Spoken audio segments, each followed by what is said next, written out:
Tout baisse, rien ne monte. C'est en résumé le panorama actuel de l'évolution du cours des matières premières à de très rares exceptions. Pour mieux prendre l'ampleur du mouvement, le plus simple, c'est encore de suivre l'indice S&P GSCI, l'une des références de l'évolution du marché mondial des commodités. En 15 mois seulement, il a plongé de près de 40%. Excepté un bref passage en 2009, jamais les cours n'ont été aussi bas depuis 2005. Compte tenu de son poids dans l'indice, le pétrole imprime de son empreinte l'évolution d'ensemble. Effectivement, le cours du Brent a lourdement chuté depuis l'été 2014, moins 58%. En cause, une demande à tonnes, certes, mais surtout une offre qui déborde. Jamais autant de barils n'ont été produits. Depuis janvier 2009, dernier point bas, l'offre a bondi de 14% quand la demande progressait péniblement de 10%. Bilan, les stocks sont pleins. À la manœuvre, les États-Unis, qui noient le marché avec leur pétrole de schiste, et l'Arabie saoudite, qui défend ses parts de marché.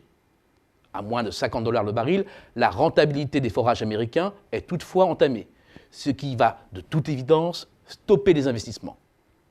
Mais la purge de l'excès d'offres prendra du temps, d'autant que l'Iran devrait réapparaître sur le marché et que les pays du Proche et Moyen-Orient, à la recherche désespérée de fonds, produisent et exportent plus.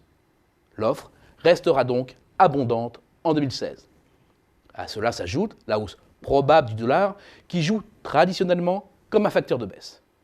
Notre prévision pour 2016 s'établit ainsi à 50 $ en moyenne sur l'ensemble de l'année, en baisse de 9% sur 2014.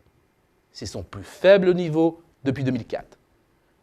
Parmi les autres groupes de matières premières en baisse, les métaux industriels. L'indice S&P GSCI, centré sur les métaux, décrit très bien la tendance à l'œuvre. Il a cédé 15% de sa valeur depuis le début de l'année et 45% par rapport à son dernier pic de 2011.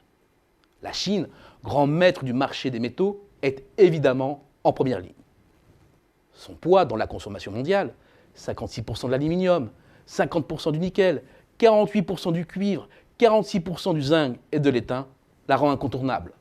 Or, sa demande coince et ne peut absorber l'augmentation de l'offre mondiale consécutive à la vague d'investissement de la fin des années 2000.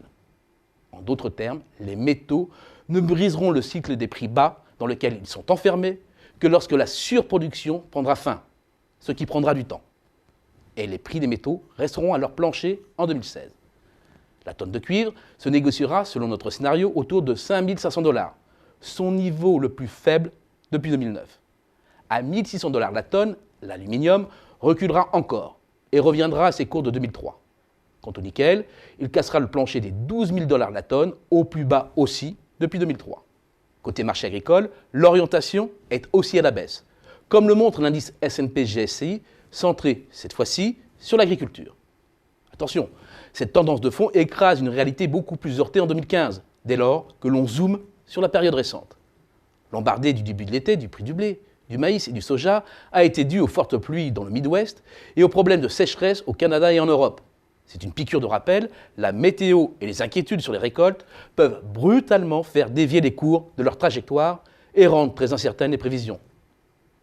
Compte tenu des informations actuelles disponibles, les prix resteraient globalement stables, avec néanmoins de fortes disparités entre le sucre en baisse, le blé à l'équilibre et le maïs en hausse. Au final, 2016 confirmera la tendance de fond de 2015 avec des prix des matières premières durablement bas.